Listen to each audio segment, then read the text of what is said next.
એક દિવસ કાગડા રાજા પર ગુસ્સે થયા.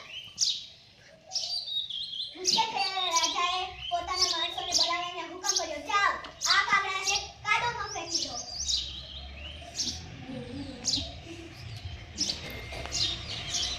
આ સાંભળીને રાજાના માણસો રાજાને કહે, રાજા રાજા, પેલો કાગડો તો ચક્રમ છે, જાઓ આ કાગડાને કૂવામાં નાખી દો, ભલે ડૂબી જાય.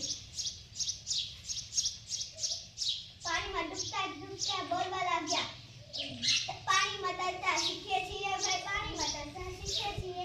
આ સાંભળીને રાજા કાગડા પર ખૂબ ગુસ્સે થયા અને તેને બીજો હુકમ કર્યો, જાઓ આ કાગડાને આંબાની ડાળે કોયલની પાસે બેસાડો.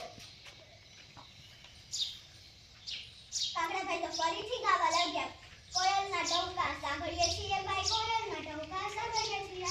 આ સાંભળીને રાજા વધારે ગુસ્સે થયા અને તેને બીજો હુકમ કર્યો, જાઓ આ કાગડાને ખીર ખવડાવો.